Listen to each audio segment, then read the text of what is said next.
पूर्ण ब्रह्म सनातन सनातन श्रीहरि ठाकुर वंदे वंदे दीननाथ जगत पथे जगत पथे श्री हरि नयनानंद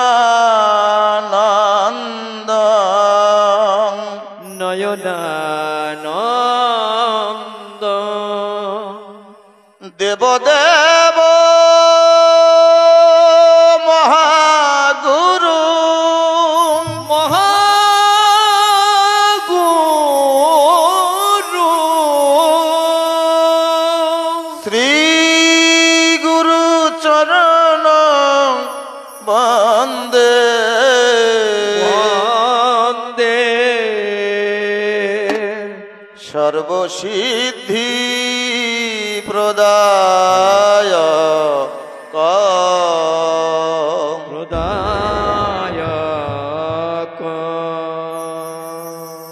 हे हरि करुणा सिंधु करुणा सिंधु दीन बंधु जगत पथे जगत पथे ओरा कांदी निवासाय निवासाय शांति हरि नमस्तुते नमस्तुते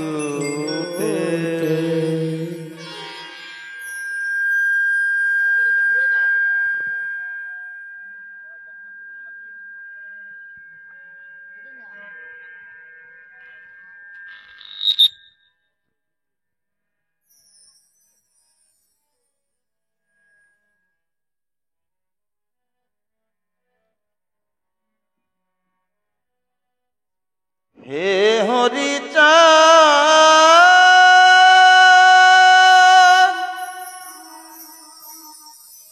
हे गुरु चाँद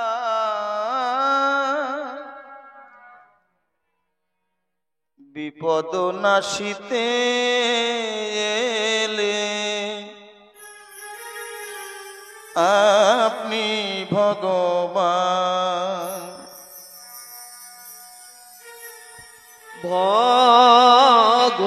ভগবান হ্যালো বিপদ নাচিতে এলে আপনি ভগবান ভগবান বিপদ নাচিতে এলে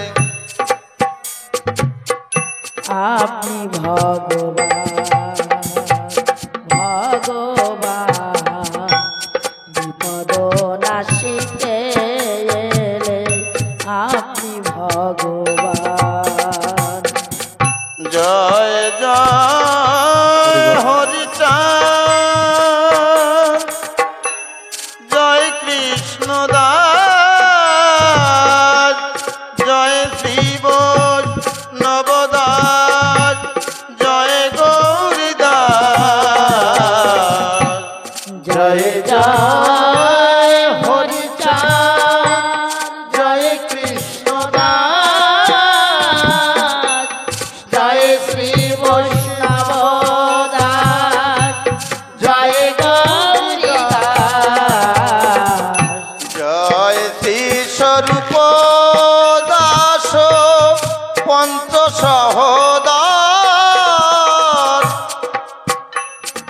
পতিত পাবন হেতু হইলায় অবতার জয় শ্রী স্বরূপ দাস পঞ্চ সহদার পতিত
নিজ দাস করি মোরে করো আত্মসাৎ। আর নিজ দাস করি মোরে করো আত্মসাৎ। নিজ দাস করি মোরে করো আত্মসাৎ। জয় হরি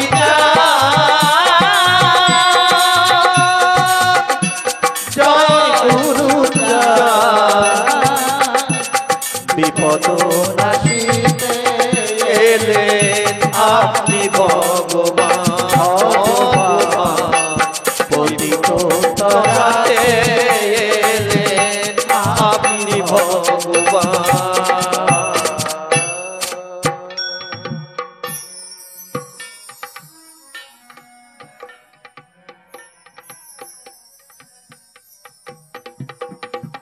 হরিচাঁদ চরিত্র সুধা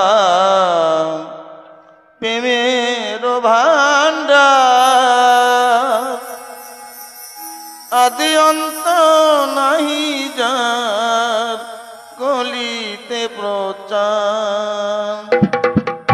হরিচাঁদ চরিত্র সুধা প্রেমের ভাণ্ডার আদি অন্ত নাহি যার কলিতে প্রচার। সত্য ত্রেতা দ্বাপরের শেষ হয় কলি ধন্য কলি যুগ কহে বৈষ্ণব সকলি।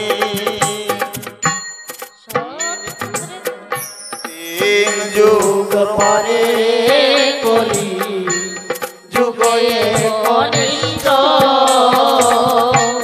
কনিষ্ঠ হইয়া হইল সর্বযুগ শ্রেষ্ঠ। এই কলিকালে শ্রীগৌরাঙ্গর অবতার বর্তমান ক্ষেত্রে আরু ব্রহ্মরূপ যে যাহার ভক্তি করে সে তার ঈশ্বর। ভক্তি যোগে সেই স্বয়ং অবতার হয় কৃপাবতার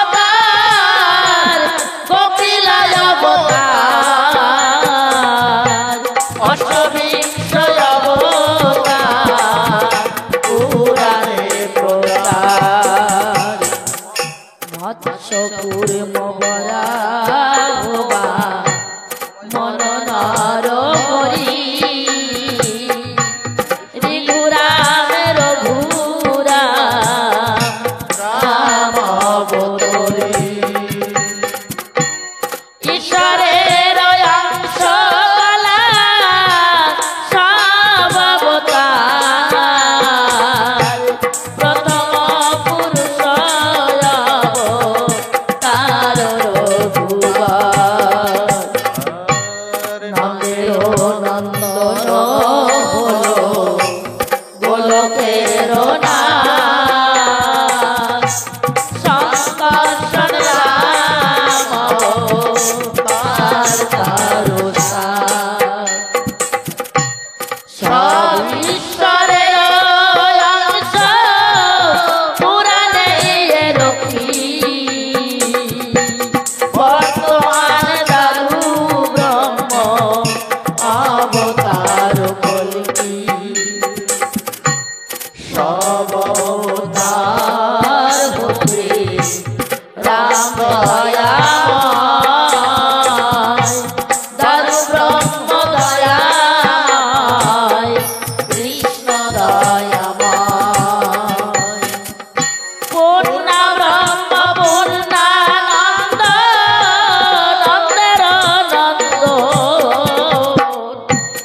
কালে জনিল কৃষ্ণ পূর্ণ ব্রহ্ম পূর্ণ হল জলে পড়িল যমুনায় সতী গর্ভে জন্ম লয়ে নাচিলেন পূর্ণ শিক্ষা প্রাপ্তে পূর্ণ কৃষ্ণ চৈতন্য তখন হইয়া পূর্ণ সনাত করিলে 48 বৎস বয়সে মিশিলায়ু ধরে সকল হরণ করে তারে বলি হরি রাম হরি কৃষ্ণ হরি শ্রী গৌরাঙ্গ হরি প্রেম দাতা নিত্যানন্দ তার স্বামী ভরে হরিকে হারাইছে হরি ভক্ত দ্বারে নিত্যানন্দ হরি কৃষ্ণ হরি গৌর হরি হরি রাজ মোরা চল হরি নিত্যানন্দ হরি এই হরি জানিলা সুদার সাগর তারকের করো হরি তাহাতে মকর হরি বল হরি বল হরি হরি বল প্রেমানন্দ হরি বল হরি বল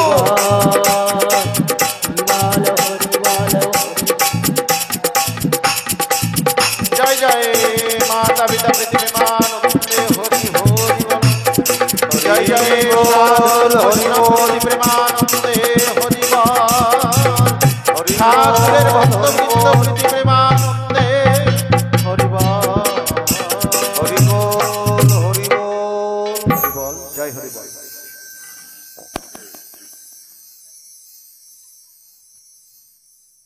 পতিতের ভগবান কাঙালের ঠাকুর দীনজনের বন্ধু পতিত পাবন শ্রীহরি গুরুচাঁদের অহৈতুকী করুণায়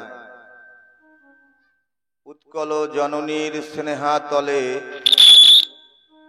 বঙ্গ বসুন্ধরার বঙ্গীয় সমাজ এক বাঞ্ছনীয় ধর্মরাজ্য গড়ে তুলেছে। তার মধ্যে স্রোতস্বিনী গোদাবরী নদীর পার্শ্ববর্তী অঞ্চলে উড়িষ্যার সীমান্ত মালকানগিরি এমপিবি দুর্গানগর আদর্শ গ্রাম প্রয়াত স্বর্গীয় বিকাশ বিশ্বাস মহাশয়ের বাসভবনে ও মাতা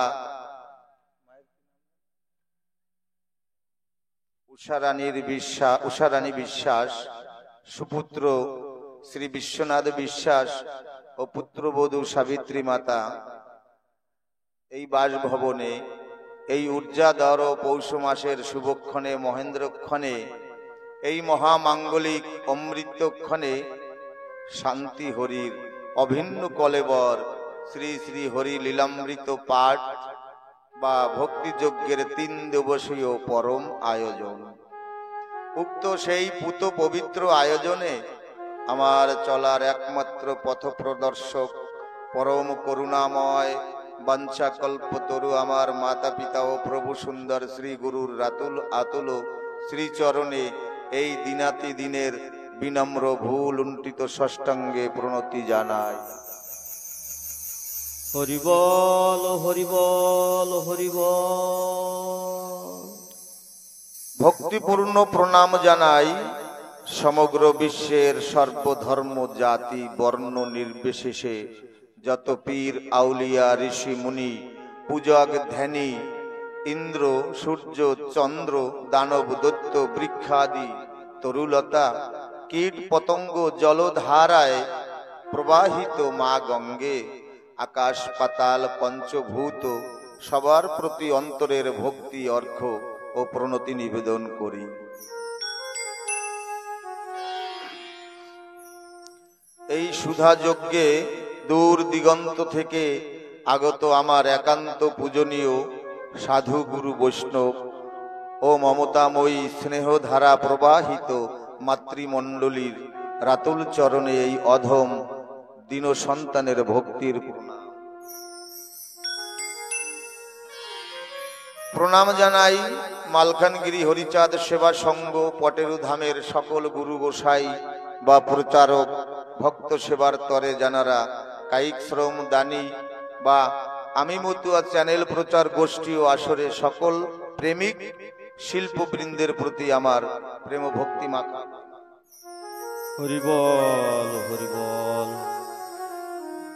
জন্ম জন্ম সুকৃতির ফলে এই অমৃত ধারা বর্ষিত হয় কিনা তা আমার জানা নেই, তবে গুরু কৃপায় এইটুকু জেনেছি, যদি কোনো শ্রদ্ধাশীলা মা ও ভক্তিবান পিতার আশীর্বাদ বর্ষিত হয়, তাহলে এমন ভক্ত সমাগম, এমন শ্রীহরি লীলামৃত কথা বা কীর্তন হয়ে থাকে। ভক্ত কৃপা কণায় গৃহ আঙ্গন আজ ওরাকান্দি ধামে পরিণত হয়েছে। জয় জয় শ্রীধাম ওরাকান্দি প্রীতি প্রেমানন্দে হরিধ্বনি বলমন হরিবল হরিবল হরিবল হরি হরিবল। মাতা যার লক্ষ্মী স্বরূপিণী পিতা নারায়ণ, সেটা কেন আসিবে না সাধু মহাজন?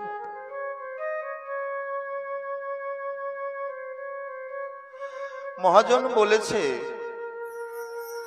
চেষ্টা প্রচেষ্টার দ্বারা মহাসমুদ্রের বাড়ি পরিমাপিত করা যায়, সমগ্র জগতের ধূলিকণাও সংখ্যায় পরিণত করা যায়, কিন্তু অসীম অনন্ত অপরম্পার অনাদির আদি যিনি, তার লীলাগীতি পঞ্চমুখে কীর্তন করেও কিঞ্চিত বর্ণনা করা অতি অসাধ্যকর। তবে অনন্ত বিশ্বের মালিক যিনি, দয়াল দীনবন্ধুর যদি কিঞ্চিত করুণা বর্ষিত হয়, তাহলে পঙ্গু লঙ্ঘিবারে পারে গিরি। তাই তোমার কৃপা বিন্দু মাথায় নিয়ে এই মহাসিন্ধুতে সাঁতার দিলাম।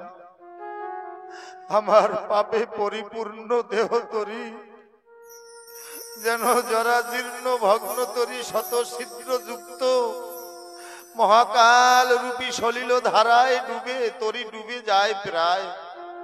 ওহে দীনজনার বন্ধু হরি কৃপা সিন্ধু শ্রী হরি দয়াময়, আমার এই অকুল পাথারে শোলাকার ন্যায় ভেসে চলেছি, তুমি আমার কান্ডারি হয়ে পারে নিয়ে যাও।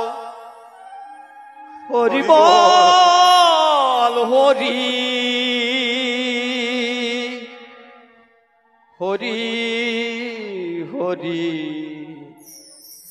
হরিবল হরিবল। শুধু ভক্ত পিপাসু বা ভাগবত রস মলয়ম লীলামৃত সুধা গ্রহণ করার তরে আপনারা আসরে বিরাজমান। আমি কেমন ভাবে এই লীলামৃতের কথা বর্ণনা করব, যেহেতু 3 দিনের অনুষ্ঠান, শুধু লীলামৃতের আভাস মাত্র। লীলামৃতে সর্বমোট যে পত্রাঙ্ক বিষয়, তা আমার রসরাজ তারক ভাগবত 6 ভাগে বিভক্ত করেছেন। আবির্ভাব তরঙ্গ, বাল্য ও কৈশোর তরঙ্গ, যৌবন তরঙ্গ, যুগাবতার তরঙ্গ ও ভক্ত চরিত্র তরঙ্গ ও তিরোভাব তরঙ্গ। এই লীলামৃতের প্রেক্ষাপট। তাই যদি চাতকের ন্যায় সাধুগুরু বৈষ্ণব জানারা যদি শ্রুতি বা স্মৃতিতে কোনো কষ্ট অনুভব করেন, নিজ সন্তান মনে করে, দাস মনে করে, চরণ ধুলায় পড়ে থাকা দিনহীন কাঙ্গাল মনে করে সকলে কৃপা দানে সুখী করবেন। মহাজন বলেছে, রাজহংসের ন্যায়, চাতকের ন্যায় লীলাকথা রস আস্বাদনকারী সেই মধুর শ্রোতা আজ আসরে বসেছে। যদি আন কথা বলি সেটা শুধু আমার জন্য রাখবেন, আর যদি স্বয়ং সৃষ্টিকর্তা বিধাতা অনাদির আদি যিনি, তানার যদি কোনো কথা এই ছোট মুখ থেকে বের হয় সেটা গ্রহণ করবেন। জয় হরিচাঁদ, জয় গুরুচাঁদ। হরিলীলামৃতের যে মূল সুর বা দর্শন তা হলো মঙ্গলাচরণ প্রকাশ পেয়েছে। আমরা যে গ্রন্থকে হরিলীলামৃত বলে জানি তার নাম প্রথমে আমার তারক রসরাজ চরিত্র সুধা নামে আখ্যায়িত করেছিলেন। শ্রীমৎ তারক গোসাই এই নামে লিপিবদ্ধ করেছিলেন।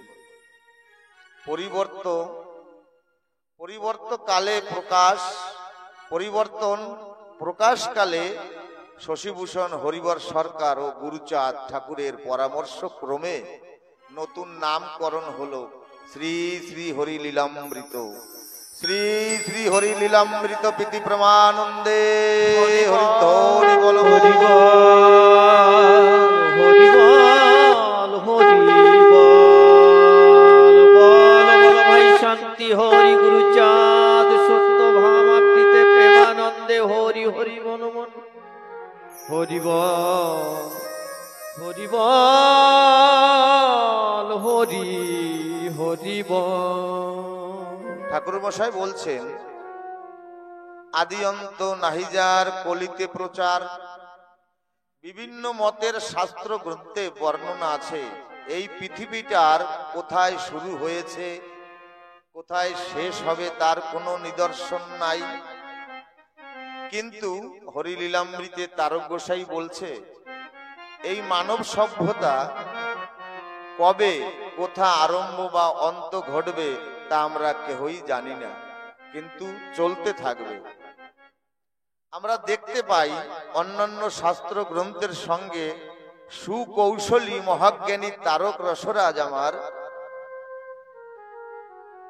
অবতরণের সুচারু কৌশল তুলে ধরেছেন। কি বললেন?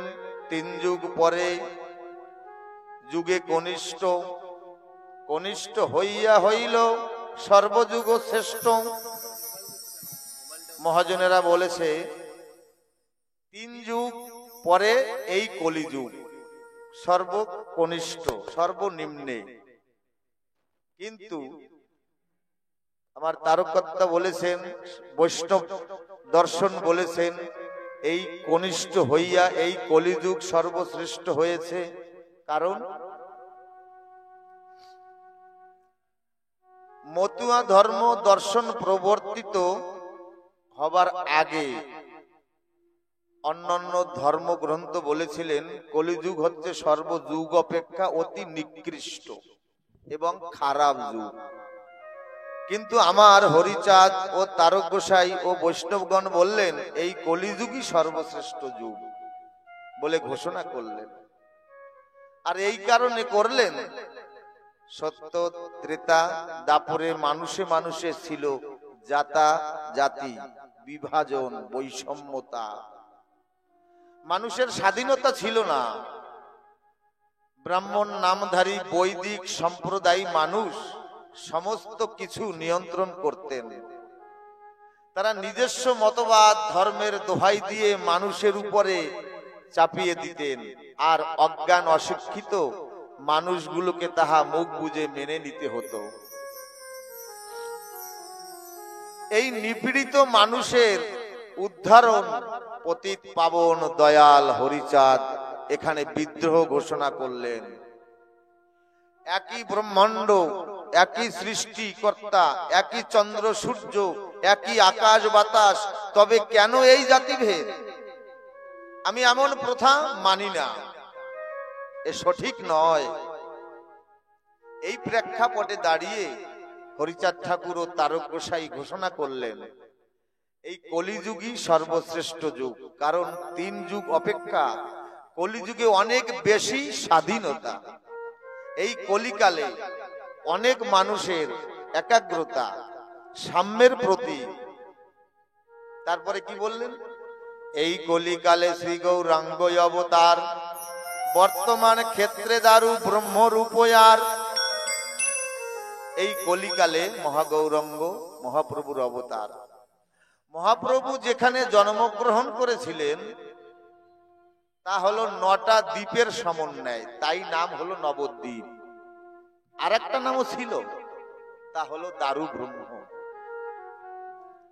হরিচাঁদ ঠাকুর আমার তারকের লেখনীর মাধ্যমে বলছে, যে যাকে ভজনা করে সেই তাহার ঈশ্বর, ভক্তি যোগে সেই তার স্বয়ং অবতার।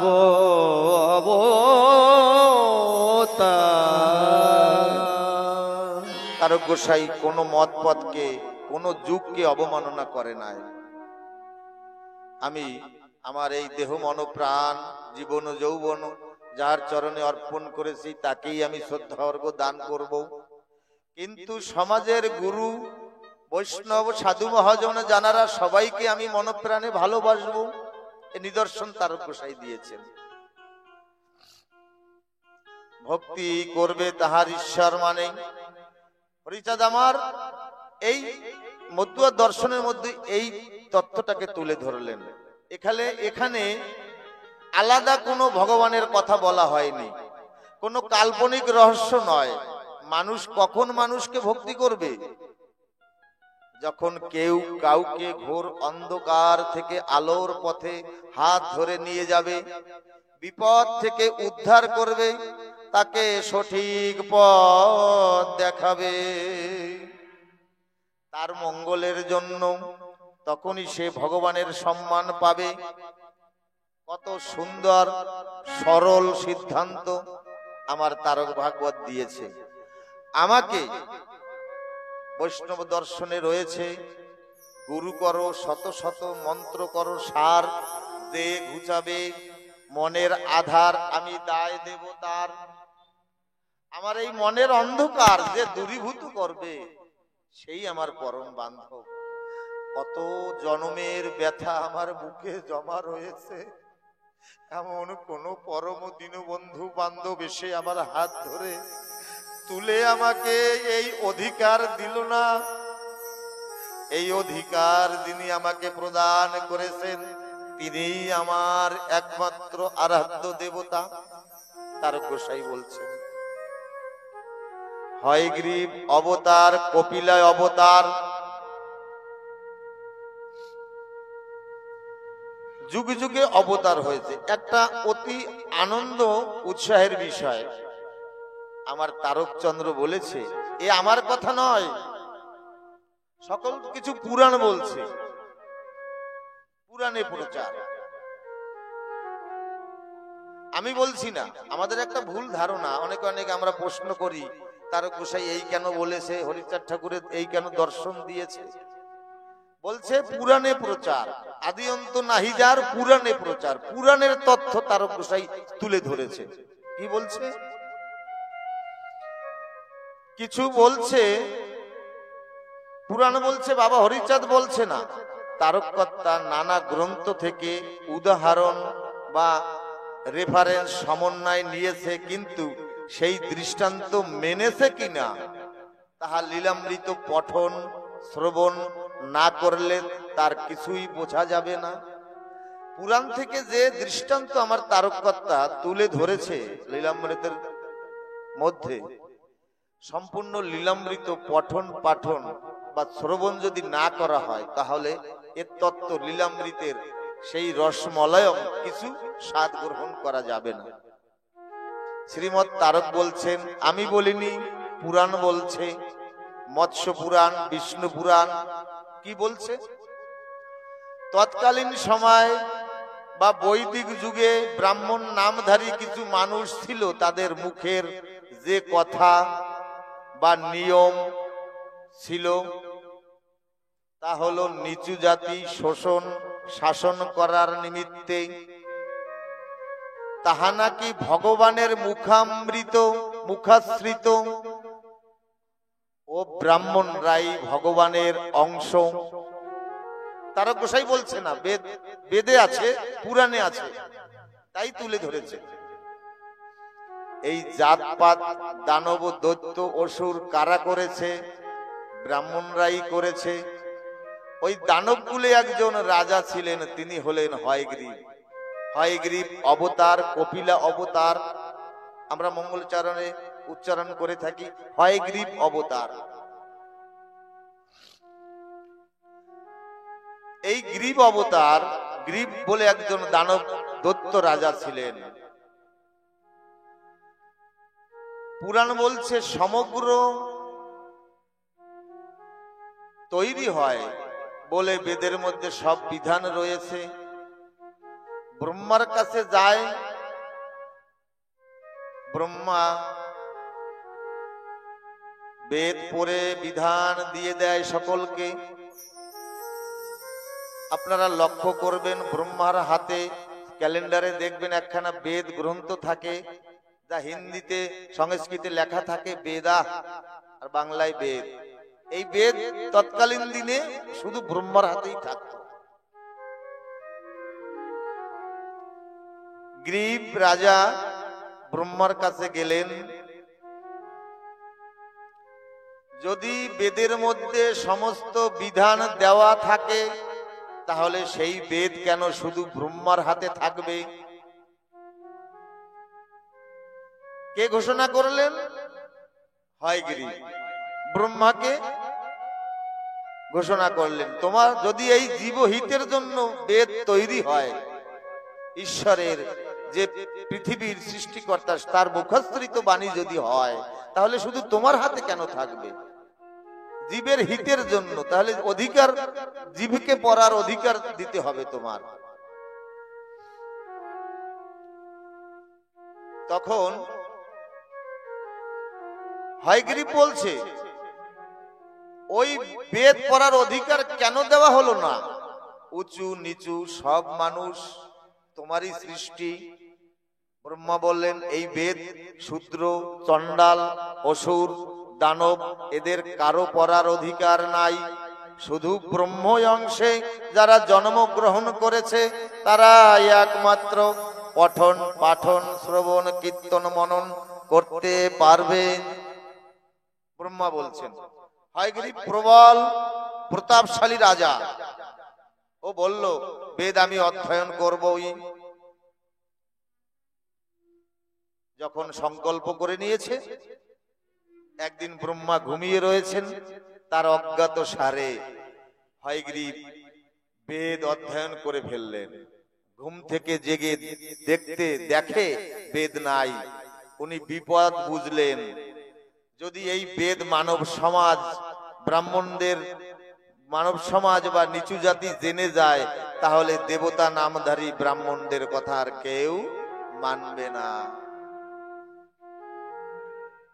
লীলা অমৃত ভাগবত রসায়ন কান থেকে শ্রবণ করলে কিছু তার স্বাদ পাওয়া যাবে না, মন থেকে শ্রবণ করতে হবে। আমরা যখন পাঠশালে পাঠ্য অধিকারের জন্য গুরুর কাছে যেতাম, গুরু বলতো, মাস্টার বলতো, মন দিয়ে পড়ো। মন দিয়ে কি পড়া যায়? মন দিয়ে লেখো। তাহলে লীলা কথা শ্রবণ করতে হলে কর্ণেন্দ্রিয় দিয়ে শ্রবণ করলে এর রস আস্বাদন করা যাবে না। তাই কথাগুলো মনের গভীরে নিতে হবে, তার থেকে আচার বিচার বিমর্ষ বিবেকের দ্বারা তাকে পেষণ করে মন্থন করে তার থেকে রস বের করতে হবে, তাহলে যদি লীলা কিছু পাওয়া যায়। তাই সুচতুর ভক্ত ও মাতৃমণ্ডলী জানারা সবাই একটু আমার কামনা সবার চরণে একটু কথার গভীরে প্রবেশ করার চেষ্টা করবেন। সকল দেবতাকুল বিষ্ণুর শরণাপন্ন হলেন। বিষ্ণু বেদ উদ্ধার করার জন্য হয়গ্রীবের বিরুদ্ধে যুদ্ধ ঘোষণা করলেন। যখন বেদ অধ্যয়ন করলেন হয়গ্রীব রাজা, দত্ত রাজা, তখন সব দেবগণ বিষ্ণুর কাছে শরণাপন্ন হলেন। বিষ্ণু কি বললেন? হয়গ্রীবের বিরুদ্ধে যুদ্ধ ঘোষণা করব। হয়গ্রীব বললেন, আমি সমস্ত বেদ পাঠ করে জেনেছি, সমগ্র মানব জাতিকে জানাবো। কিন্তু বলছেন না, এই বেদের কথা সাধারণ মানুষকে জানার অধিকার নেই। বলছে কেন? কেন নেই?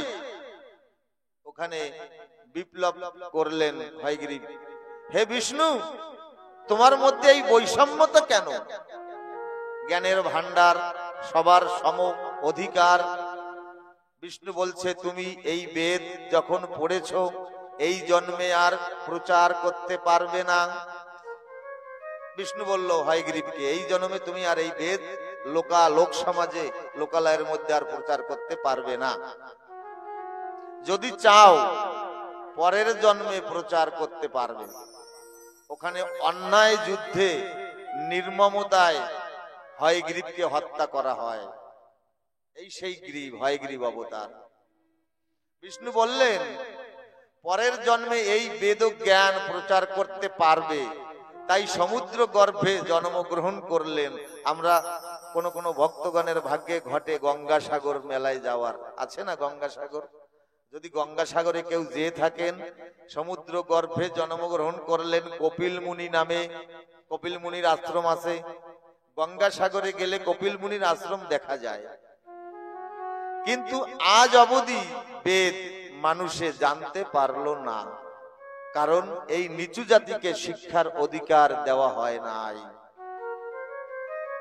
আজ রচনা প্রচার রটেছে দেশ দিগন্তরে। যারা যারা কবির সরকার, যারা যারা পাঠক, যারা যারা অধ্যয়ন করেন, তারা প্রচার করছে। এমন এক সময় আমাদের ছিল, আমাদের পূর্বপুরুষগণদের জীবনে, এই বেদ যদি উচ্চারণ করত কেউ, তার এই জিহ্বা কেটে দিত। একটু ভাবুন, বিবেকে হৃদয়ে বুকের উপরে হাত রেখে আমরা কেমন দুর্দিনে, কেমন নির্যাতিত অবস্থায়, কেমন নিষ্পেষিত অবস্থায় ছিলাম। ওই বেদ যদি কেউ ভুলক্রমে শ্রবণ করতেন, সীসা গরম করে কানে ঢেলে দিত। তাহলে কেমন পরিস্থিতির মধ্যে আমরা ছিলাম আমাদের পূর্বজরা। আমরা জেনে থাকবো, শূদ্ররা বেদ শ্রবণ করলে কানে সীসা গরম ঢেলে দিত, উচ্চারণ করলে জিভ কেটে নেওয়া হতো। একবার ভাবুন, ধর্ম নামে কত নির্যাতন করা হতো। আজ পূর্ব সমাজ ব্যবস্থা বন্ধ হয় নাই। জাতপাত গোত্র বৈষম্যতা প্রবল ভাবে চলছে। তাই এই নির্যাতিত, নিষ্পেষিত, অবহেলিত নিচু জাতির করুণ ক্রন্ধনে যেই রাম সেই কৃষ্ণ, কৃষ্ণই গৌরার গৌর হরি, হরিচাঁদ রূপে শুধু একটা ডোবা ভেসে যাওয়া জাতির জন্য এক বিশ্ব প্রেম মানবতাবাদী মতুয়া ধর্ম নিয়ে অবতার হলেন। জয় জয় হরিচাঁদ প্রেমানন্দে, হরিধ্বনি বলবন। হরি বল, হরি হরি হরি হরি, হরি বল, হরি বল। পরিত্রাণায় সাধুনাং বিনাশায় চ দুষ্কৃতাম, ধর্ম সংস্থাপনার্থায় সম্ভবামি যুগে যুগে। কে বললেন? অনাদির আদি যিনি, যে ধর্মকে রক্ষার্থে আমি যুগে যুগে আসি জগতে। অতি নিম্নে আমার তারককর্তা লিখেছে, প্রতিটা যুগে ঠাকুরের অবতার হয়েছিল উচ্চ বর্ণে, কিন্তু এক শ্রেণীর মানুষ সমাজে নিচু তলায় ধুলায় গড়াগড়ি যাওয়া মানুষের জন্য কোনো বান্ধব আসে না এই পর্যন্ত। তাই তাদের করুণ ক্রন্ধনে ক্ষীরোদশাই কমলা সেবিত হরি আমার হরিচাঁদ হয়ে অবতরণ হলেন। পুরাণ বলছে, গীতা ভাগবত মহাভারত বলছে, পরিত্রাণায় সাধুনাং, আমি যুগে যুগে আসি। এখানে আমার তারককর্তা বলছেন, নিচ হয়ে নিচু জনে করিব উদ্ধার, অতি নিম্নে না নামিলে কিসের অবতার। আমার ঠাকুর বলছে আমি নিচু হব। নিচু হয়ে যে জাতিটা মানুষের পদদলিত অবস্থায় জীবন ধারণ করছে হাজার বছর ধরে, আমি সেই জাতিকে আমার করুণা দিয়ে, আমার প্রেমের স্পর্শ দিয়ে, এই হাত দিয়ে তাদের আমি তুলে তুলব, টেনে তুলব। তাই তারক গোসাই লিখেছে, নিচু হয়ে নিচু জনে করিব উদ্ধার, অতি নিম্নে না নামিলে কিসের অবতার। ঠাকুর আরো বললেন, যে ধন গোলকে গোপনে ছিল, মহাপ্রভু প্রচার হলো না, মহাপ্রভু এনেছিল প্রচার হলো না, বিলাতে পারলো না। 48 বৎসর কালে লীলা সাঙ্গ করে নিজ দেশে চলে গেল। সেই গোপন মাধুর্য প্রেম বিলান হলো না মহাপ্রভু, তার মধ্যে মহাপ্রভুর লীলা সাঙ্গ হয়ে গেল। এই গোপন মাধুর্য প্রেম হরিনামের মধ্যে মিশ্রিত করে পূর্ণ ব্রহ্ম হরিচাঁদ দিবে জীবের দ্বারে দ্বারে বিলাইল। বল্ল জয় হরিচাঁদ, জয় গুরুচাঁদ। হরি বল, হরি বল। আমার তারক ভাগবত বলছে, মা একবার দিলে হবে, ভাগবতে একবার দিলেও হয়। আমার তারক ভাগবত বলছে, জীবের দ্বারে দ্বারে বিলাইল এই মধুর প্রেম মিশ্রিত মাধুর্য মিশ্রিত হরিনাম। কি বললেন? হরিনামের তো বহুত বহুত অর্থ আছে। তত্ত্ববিদরা, মহাজনেরা, সাধু গুরুজনেরা বিশ্লেষণ করে নিষ্কাশন করে হরিনামের একাধিক অর্থ বের করেছে, আছে। সকল মূল, সকল বস্তুর সার, সকল গ্রন্থের সার একত্রিত করে এক হরি নাম মধ্যে গুণ দিয়ে সব নিচু জনে করাইব পরম বৈষ্ণব। বলে এই হরিনামের মধ্যে সারা জগতের সকল গুণ, সকল ক্রিয়া, সকল রূপ প্রবর্তিত করে এই হরিনামের মধ্যে দিয়ে আমি সকল নিচু জনকে বৈষ্ণব করে তুলব। এক হরিনাম মধ্যে গুণ দিয়া সব নিচু জনে করাইল পরম বৈষ্ণব। পতিত পাবন হরিচাঁদ কেন বলা হয়? পতিত পাবন যে অনাবাদীকে আবাদ করে। আমরা পতিত জাতি ছিলাম, আমাদের বান্ধব কেউ ছিল না। যেমন এই মালকানগিরিতেও আমরা একসময় পতিত ছিলাম, এমন কোন বান্ধব ছিল না আপন করে এসে হাত ধরে হরিনাম করাতে নিয়ে যাবে। আমার গুরুচাঁদের কৃপার ফসল, আমার হরিচাঁদের দয়ার ফসল, আমার শান্তি মায়ের পরশের ধন শ্রদ্ধেয় বিজয় পারি মহাশয় এসে আমাদের হাত ধরে ঘর থেকে বাহির করে হরিনাম করানোর সুযোগ দিয়েছে। শ্রী গুরু প্রেমানন্দে একবার হরিধ্বনি বলবন। হরি হরি হরি হরি বল।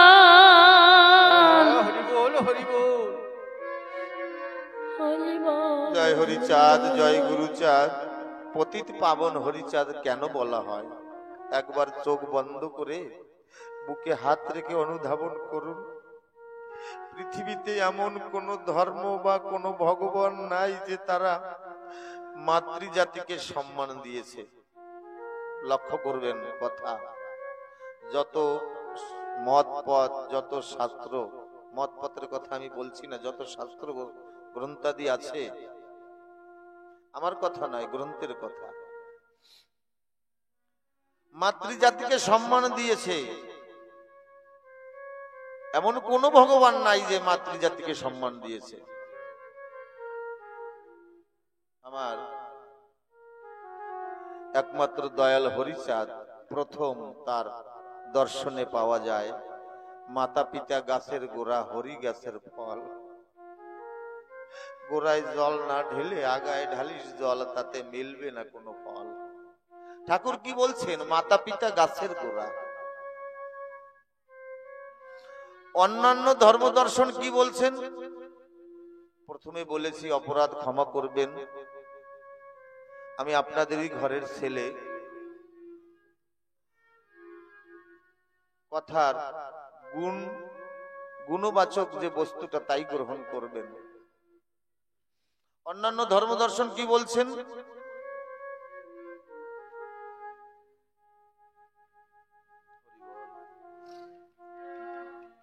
আল্লাহ রূপা রাধা, আল্লাহ কৃষ্ণ আল্লাদিনী, প্রণয় বিকৃতি রাধা কৃষ্ণ প্রণয়িনী।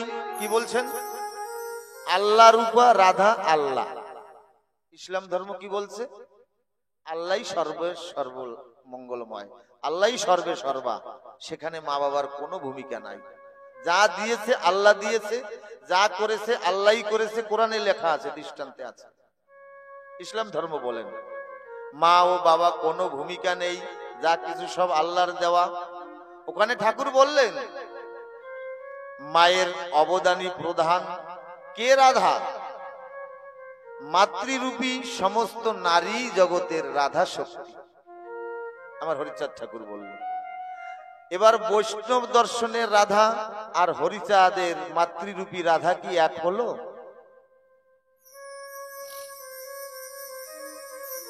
মাতৃজাতিকে কত সম্মান দিয়েছে। বৈষ্ণব দর্শন যেভাবে রাধা কৃষ্ণের ব্যাখ্যা দিয়েছেন, তাহা যদি বিচার করা হয় তাহলে বোঝা যায় এই প্রচারে মানব সভ্যতা কত কলুষিত হয়েছে বা কত ঘৃণিত হয়েছে। লক্ষ্য করবেন, গুণের দিকে লক্ষ্য রাখবেন। এখন বড় বড় ব্যবসায়ীরা কৃষ্ণের নামে শু সেন্টার খোলে, জুতার দোকান, শ্রীকৃষ্ণ শু সেন্টার। ভাবা যায় আমাদের মানবতা কত অধপতনে তলিয়ে গেছে। যিনি জগতের মালিক, যার কৃপায় এই শ্বাস ভিতরে যাচ্ছে বের হচ্ছে, তার নামে পাদুকালয় খুলছি। শ্রী গৌরাঙ্গ মহাপ্রভু চিকেন সব ভান্ডার। অনুধাবন করুন যে ভগবান পতিত পাবন করুণা অবতার, জীবের জন্য পথের ধুলায় গড়াগড়ি করতেন, দাঁড়ে দাঁড়ে নিতাইকে নিয়ে প্রেম ভিক্ষা চাইতেন। আমার নিত্যানন্দ মহাপ্রভু হরিদাস, ব্রহ্ম হরিদাস নগরে গিয়েছেন। মহাপ্রভু বলছেন নগরে যাও নাম বিলাতে। কীর্তন, কীর কথার অর্থ হলো দেহ, কীর কথার অর্থ হলো আকর্ষণ, তন কথার অর্থ হলো দেহ। যদি কোনো ভাবুক ব্যক্তি বা কোনো সাধুগুরুর মুখাশ্রিত কীর্তনে প্রেম বর্ষিত হয়, তখন এই দেহের প্রতি আকর্ষণ হয়।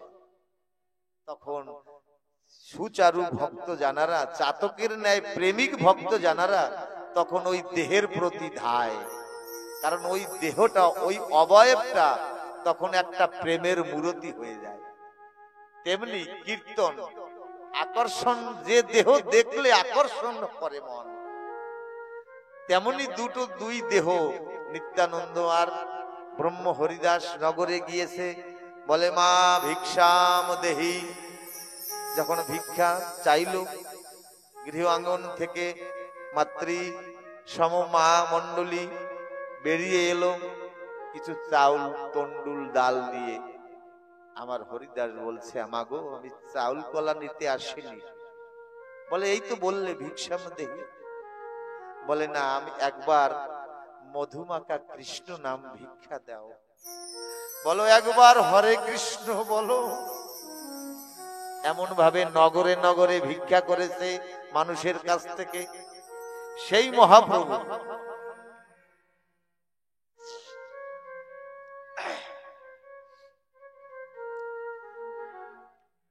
সেই মহাপ্রভু লীলা সাঙ্গ করে চলে গেলেন। সেই মহাপ্রভুকে আমরা ওই দোকানের সাইনবোর্ডে নাম তুলে দেই। এখানে কি বলছেন?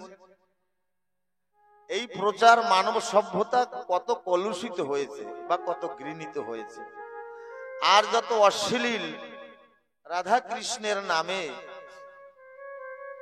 চিত্রগীতি তৈরি হয়, তাই আমরা শ্রদ্ধা ভরে শ্রবণ করি। পুরাণেও বলছে রাধা কোনো অবয়ব নয়। যদি রাধাকে আমরা রক্ত মাংসের দেহ ভাবি, আমার কথা নয়, শাস্ত্রের কথা, রাধাকে যদি রক্ত মাংসের অবয়ব ভাবি, তাহলে আমার জন্মের পুণ্যফল, অর্জিত স্বীকৃতি সকল বিফলে যাবে। রাধা হলো কিশোরী, আমার অনাদির আদি গোবিন্দ হলো কিশোর, তাই কিশোর কিশোরী রাধা কৃষ্ণ প্রেমানন্দে একবার হরি হরি বল বল বল ভাই রাধা কৃষ্ণ প্রীতে প্রেমানন্দে হরি হরি মন মন হরি বল হরি হরি হরি হরি বল হরি হরি বল হরি বল। আরো বলছেন, কি বলছেন? কয়লয় ইকার বিন্দু বিসর্গ যুক্তি তার।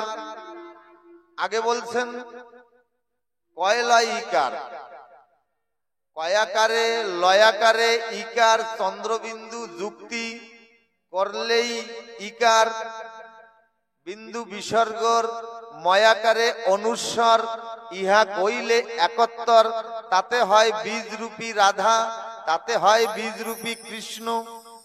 ওই যে কয়লয় ইকার, ইহার মধ্যে রয়েছে পঞ্চভূত, কিলিং যে শব্দটা, পঞ্চভূত রয়েছে, যে তথ্য দিয়ে এই মানব শরীর তৈরি।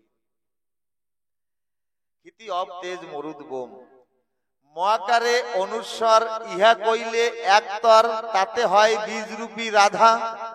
ময়াকারে অনুস্বর কি হয়? মাং। ময়াকারে অনুস্বর দিলে কি হয়? মাং। মাং শব্দের অর্থ হলো যিনি সূক্ষ্মাতি সূক্ষ্ম বস্তুকে ধারণ করেন, নব কলেবরকে সৃজন করে ধরণী বা সভ্যতাকে দান করেন, তিনি হলেন গর্ভধারিণী মা, আমার তারককর্তার ভাবনামৃত। মাং শব্দের অর্থ হলো, তাহলে রাধা মাতৃশক্তি রূপী রাধা সকলেই আমার মা। যিনি সূক্ষ্মাতি সূক্ষ্ম বস্তু ধারণ করে নতুন প্রজন্ম তৈরি করে সভ্যতাকে সমাজকে প্রদান করেন, তিনি হলো গর্ভধানেরই মা, অর্থাৎ মাং। মায়ের ভূমিকা ব্যতিরেকে কোন প্রাণীর আবির্ভাব ঘটতে পারে না। এইখানে অন্যান্য ধর্ম দর্শন আর মতুয়া ধর্মের পার্থক্য বা ব্যবধান।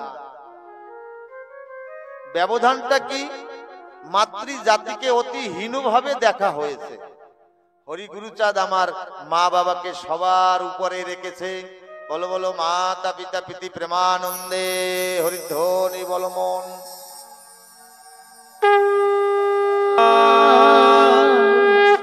হরি বল হরি হরি বল। সমস্ত লীলামৃত গ্রন্থের মূল সুর হলো মঙ্গলচারণ।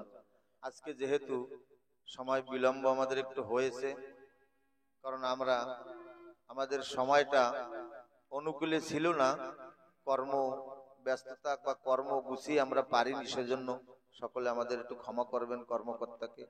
তাই ৬টায় কথা প্রারম্ভ করার কথা ছিল, কিন্তু এই কারণের দ্বারা আমরা একটু বিলম্ব হয়ে গেছি।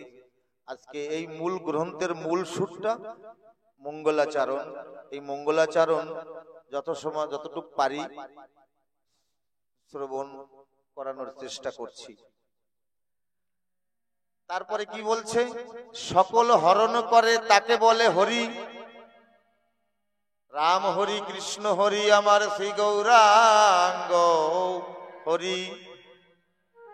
সকল হরণ করে তাকে বলে হরি।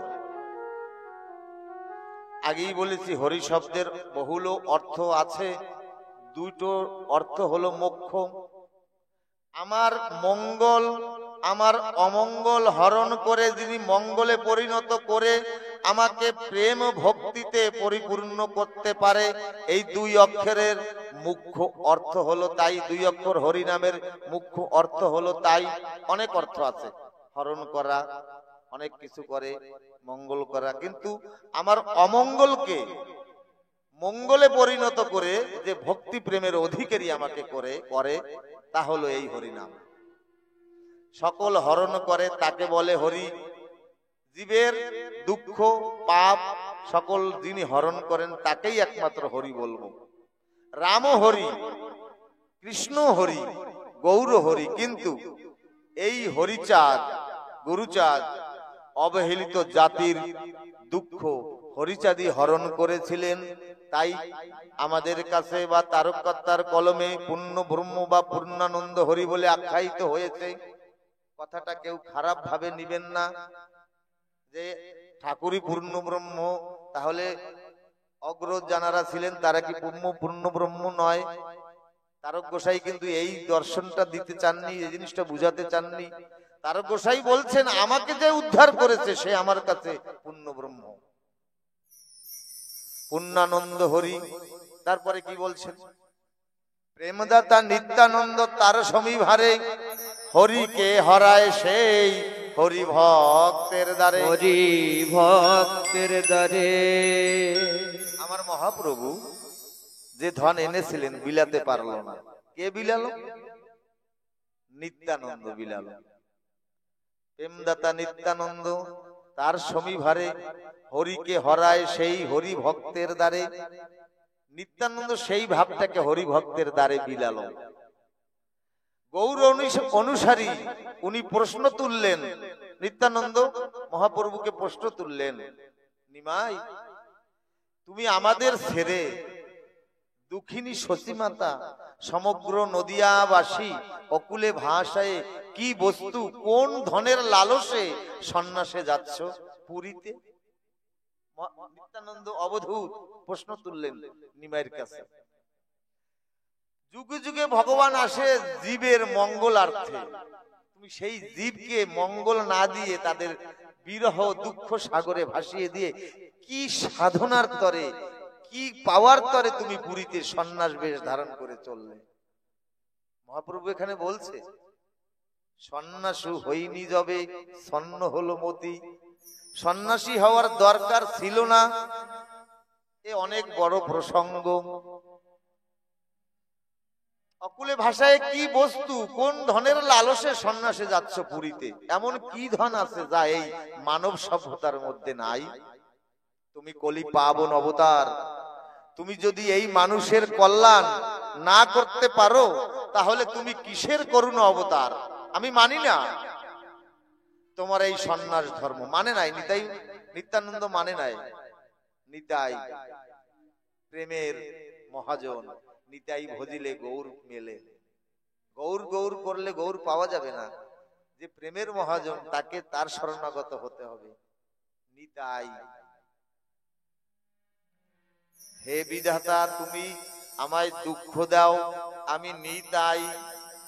আমায় সুখ দাও আমি নিতাই, আমায় ব্যথা দাও আমি নিতাই, আমায় ভক্তি দাও আমি নিতাই, আমায় প্রেম দাও আমি নিতাই, আমায় জগৎ জীবের ভার দিয়েছো আমি নিতাই, তাই আমি নিতাই। যা দেয় তাই নেয়, তাই নিত্যানন্দ হলেন। তুমি কলি পাবন অবতার, তুমি যদি এই মানুষের কল্যাণ না করতে পারো তাহলে তুমি কিসের করুণা অবতার? আমি মানি না তোমার এই সন্ন্যাস ধর্ম। তুমি জীব মুক্তির তরে যে ভবরাদ্য ধন এনেছিলে তা আমি জীবের দ্বারে দ্বারে বিলাবো, আমি প্রেমদাতা নিত্যানন্দ হলাম, তুমি যাও, আমি সংসারে ফিরে যাচ্ছি। মহাপ্রভু বললেন তথাস্তু। নিত্যানন্দ বললেন তুমি যে ধন এনেছিলে তুমি তো পারলে না, আমি জীবের দ্বারে দ্বারে বিলাবো। মহাপ্রভু আজ্ঞা দিলেন তথাস্তু। এই প্রেক্ষাপটে দাঁড়িয়ে আমার হরিচাঁদ পতিত পাবন দয়াল ও তার ইচ্ছাময় একনিষ্ঠ ভক্ত তারক ভাগবত দর্শন তুলেছেন, কলম দিয়েছেন। গৃহেতে থাকিয়া যার হয় ভাবোদয়, সেই সে পরম সাধু জানিবে নিশ্চয়। হরিচাঁদ ঠাকুর বললেন কলিযুগে স্বল্পায়ু জীব,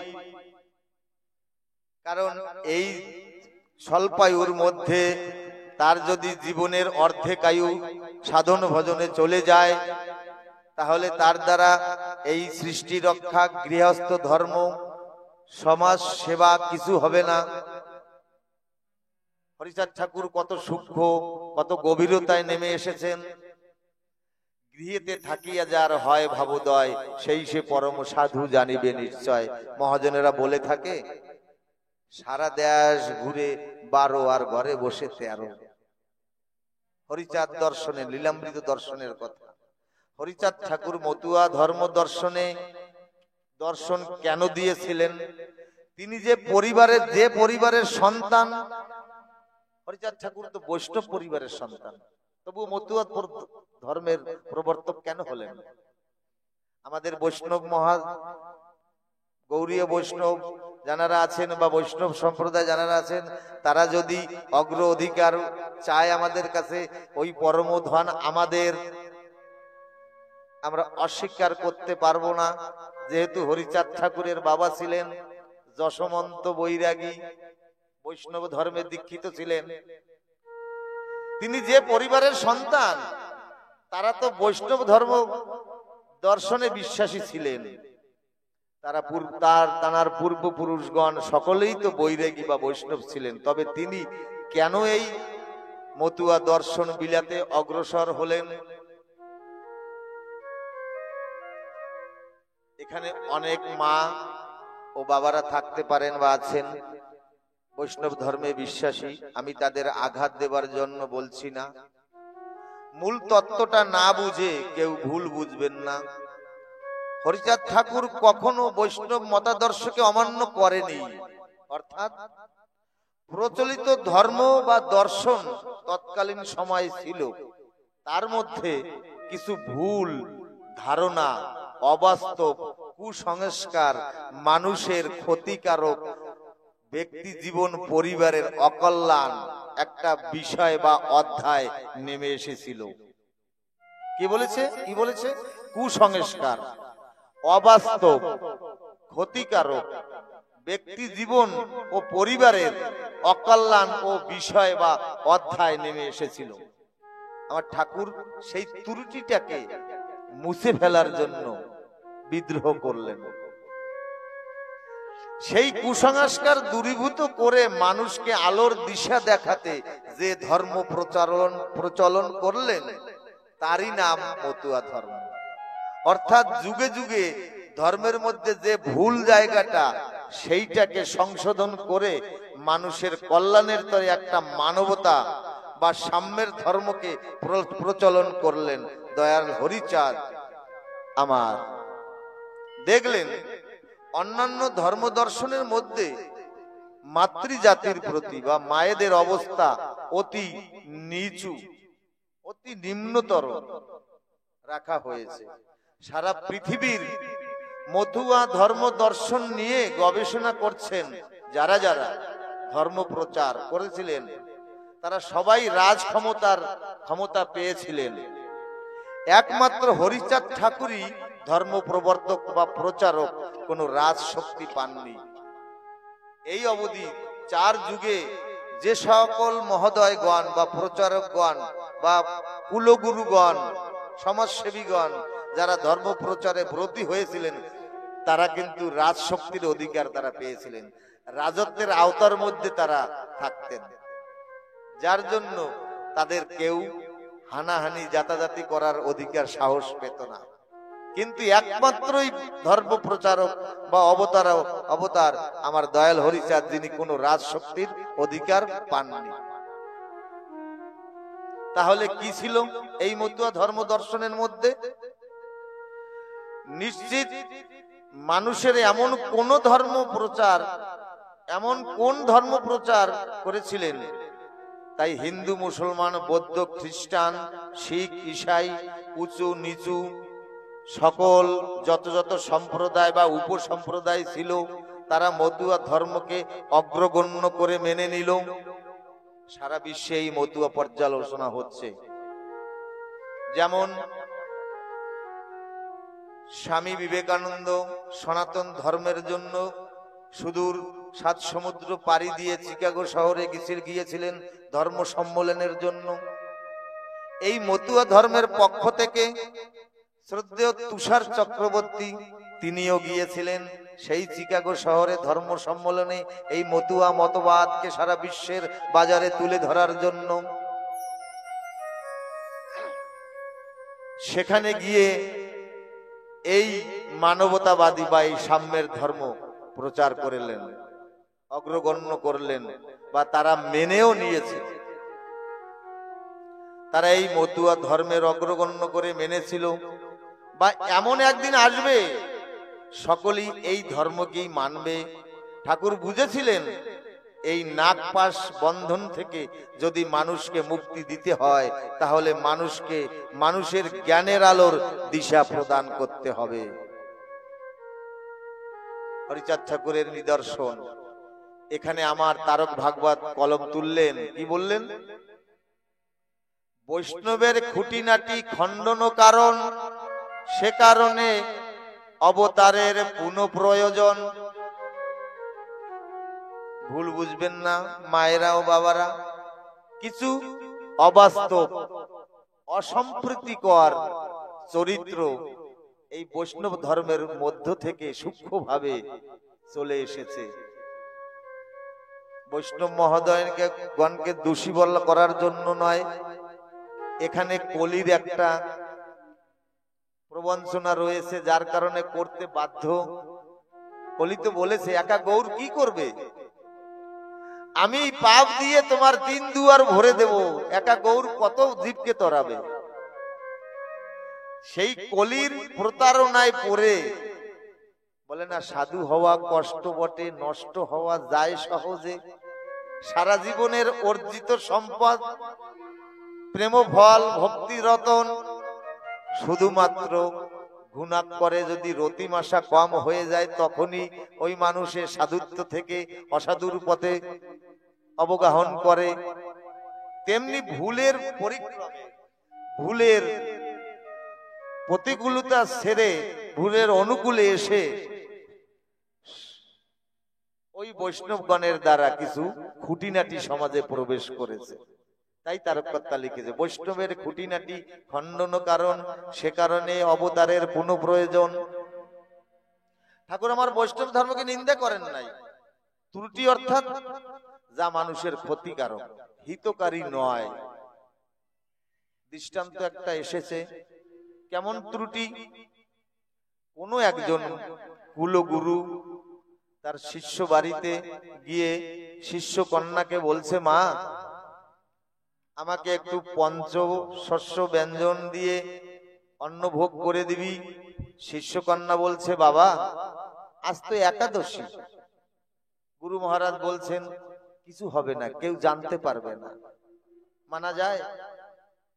গুরু মহারাজ বলছে কেউ জানতে পারবে না, আমাকে পঞ্চ ব্যঞ্জন করে একটু অন্ন ভোগ সেবা দিবি।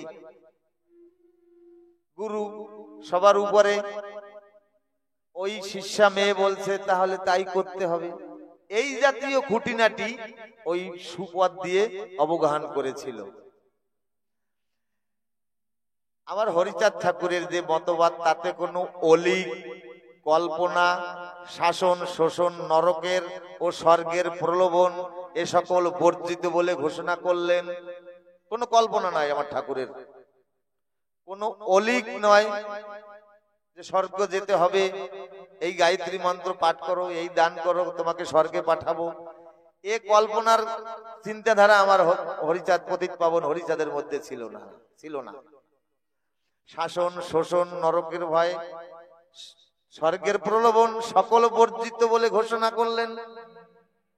মতুয়া দর্শনের মধ্যে কোনো শ্রেণী বিভাজন নেই, কোনো চার বর্ণ নেই, উঁচু জাত নিচু জাত অস্পৃশ্যতা নেই, মায়েদের যোগ্য সম্মান থাকবে এবং সমান অধিকার পাবে।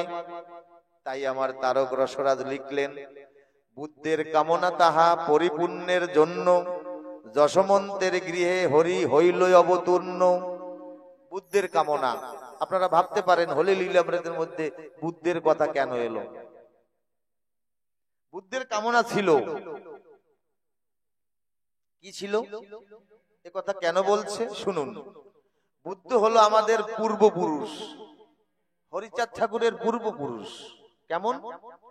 আমরা বলি না কাশ্যপ গোত্র, এই কাশ্যপ গোত্রের দুটি সন্তান, আদিত্য এবং বিম্বতাসার।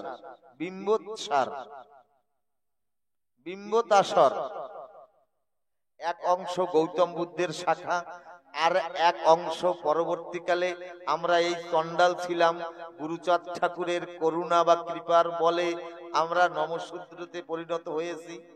তাহলে আমরা হরিচাঁদ ঠাকুরের যারা তাহলে গৌতম বুদ্ধের আমরা একই রক্তের। তাই তারককর্তা লিখেছেন, বুদ্ধের কামনা ছিল পরিপূরণের জন্য, যশমন্ত গৃহে হরি হইলেন অবতীর্ণ। তাহলে গৌতম বুদ্ধ সাথে আমাদের রক্তের সম্পর্ক রয়েছে। বুদ্ধ ছিলেন আমাদের সাম্যবাদের প্রতীক। তিনি হিংসা, যুদ্ধ, হানাহানি, জাতি বিদ্বেষী কিছু করতে চাননি। সেই দর্শনটাকে পুনরায় প্রতিষ্ঠা করার জন্য আর বেশি সংশোধিত ভাবে হরিচাঁদ ঠাকুর যে দর্শনটা দিলেন, তার নাম হলো মতুয়া দর্শন। যেমন নিত্যানন্দ মহাপ্রভুর যে সেই ব্রজপ্রেম নিগুড় তত্ত্ব এনেছিল, তাই ছিনিয়ে নিয়ে তার জীবের দ্বারে দ্বারে বিলালো। তেমনি হরিচাঁদ ঠাকুর যে বুদ্ধের কামনা ছিল, যা পরিপূর্ণ হয় নাই, সেই কামনা আমার হরিচাঁদ ঠাকুর কলির শেষে এসে বঙ্গদেশে এই পুষ্পবন্তে সেই কামনা পূর্ণ করেছিল। এই ধর্মের মূল দর্শন নিজে না জানিলে ধর্ম শিক্ষণ না যায়, এমতো সিদ্ধান্ত গীতা ভাগবতে কয়। তারক সরকার বলছেন, নিজে না জানিলে ধর্ম শিখানো যায় না।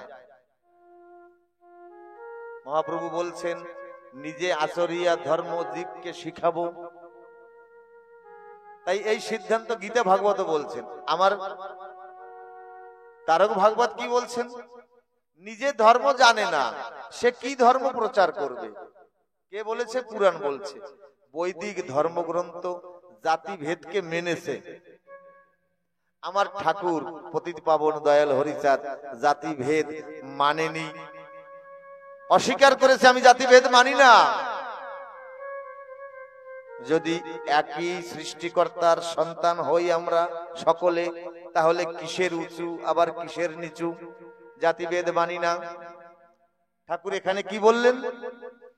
ব্রজবিনে জানিবিনে রাধারাজ বই, ব্রজবিনে জানিবিনে রাধারাজ বই, ন্যাসি হলি দণ্ড নিলি তা পারিলি কই। বলছে ব্রজবিনে, ব্রজ ভাববিনে, কিছু জানবি নে, ন্যাসি হলি দণ্ড নিলি, কিন্তু তা পারিলি কই। যে ভাব প্রচারের জন্য এলি তা হলো কই? অর্থাৎ নারী শক্তির সহযোগিতা ছাড়া জগতে পরিবার, সমাজ, রাষ্ট্রের কোনো উন্নতি হতে পারে না। অন্যান্য দর্শনে মাতৃজাতিকে করেছে অপমান, হরিচাঁদ মাতৃজাতিকে দিয়েছে সুযোগ্য সম্মান। বলছে হরিচাঁদ ঠাকুর, আমার তারকর্তা বলছে, অন্যান্য দর্শনে মাতৃজাতিকে করেছে অপমান, হরিচাঁদ মাতৃজাতিকে দিয়েছে সুযোগ্য সম্মান। কি বললেন? যোগী, ন্যাসী, তীর্থবাসী, ত্যাগিয়া সব মহাজন কি বলছেন? ন্যাসী কাকে বলে? সংসারে উপকার করবে, সমাজের সেবা করবে, তার কোনো কিছুর অবলম্বন দরকার নাই। আমি যদি সমাজ সেবক হই, আমি যদি পরিশ্রম দান করার মতন মানসিকতা আমার থাকে, আমার কোনো অবলম্বন দরকার নাই। এই মধুমাখা, এই ভক্তি প্রেমপূর্ণ দেহখানা নিয়ে গিয়ে কর্তার কাছে বলবো, আমাকে দিয়ে কি সেবা হতে পারে তাই আমাকে দিন। সেখানে আমার বেশভূষার দরকার নাই, অস্ত্রপাতির দরকার নাই। ঠাকুর বলছেন